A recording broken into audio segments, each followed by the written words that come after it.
Hello and welcome to Kicking It with Team Hamilton. This is your week 1 Energizer, so get ready for some fun and get ready to get moving. I see you all out there moving. You all are killing it. Excellent job. Way to go, rocking the first week.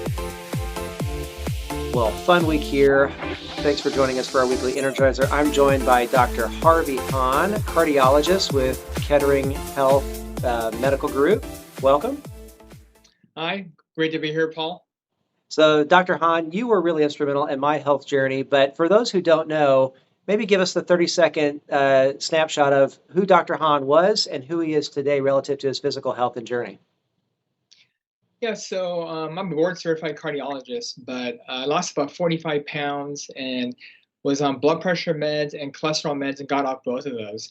And the reason I started doing that is I hurt my left knee, and I kind of realized the reason I hurt my knee was I was carrying around 45 pounds of extra weight with every step and just kind of damaging it over and over again.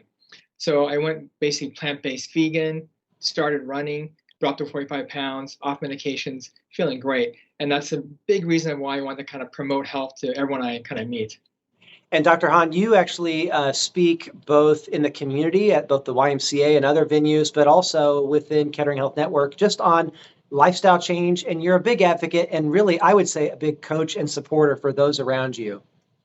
Yeah, no, I really try. I've given a lot of talks for American Heart Association, Kettering Health, Kettering Foundation, at the YMCA, local churches, wherever we can kind of help get the kind of health message, lifestyle message out there. So we have just completed week 1, and I wanted to talk with you about something that you talked with me about that was really helpful. So goals or habits, is one better than the other? What do you think? Actually, they're both really important. They're different, but they're kind of linked together, but they're both critical. Goals is really important because you have to have your why. Why are you doing this? If you're doing it to look good at your class reunion or just to get in bikini shape, that's a really weak motivator. That's not going to carry you much farther than probably maybe a couple of months. And it's not worth the energy. If your goal is such that, hey, I want to get off medications, I want to be healthy, I want to live to see my grandkids graduate from high school, college, get married, see great grandkids, that's a much stronger motivator. And those kind of things really help keep it going when the willpower goes down or when the habit you're trying to continue gets really tough to do. So goals are really important. Okay, so goals are important, but how do habits inform our goals? Now, the habits are really important because we have a certain amount of willpower. Willpower is kind of like money in the bank. We can like take the ATM card and keep using willpower and we'll deplete our account. Then we have no energy to do anything. So if something gets hard, there's a little obstacle, we're going to quit. Habits are basically autopilot. If you can get most of your things into a habituated pattern, a habit, then it goes no willpower, low energy, and it's basically automatic. And that's what you want to get. And exercise is probably one of the best examples of something that you want to make into a good, strong habit. So talk about some of the things that you have done and that you actually shared with me, and I actually use these, and my wife and I actually use them. So I'm curious for the folks out there who have just started this journey, what are some of the hacks or tips or tricks that you have found that have helped you to be successful? And what I say, turn the doorknob on those days when you don't want to turn the doorknob. Yeah, so there's the idea behind how to make the habit easy is you have to remove all the obstacles. So for me, actually, I sleep in my exercise clothes. So when I get out of bed, I look down and I'm ready to go. So there's no excuse like I can't find my sock or I don't have an exercise t-shirt. It's already on you.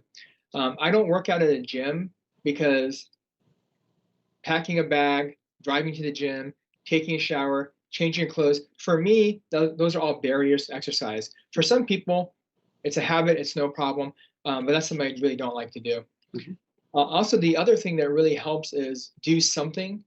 There's days when I'm tired, post-call, wasn't a good call, not really feeling it, is just go downstairs to the basement and do something, get out the door, do something. You don't have to do the awesome workout that day, but get some kind of workout in.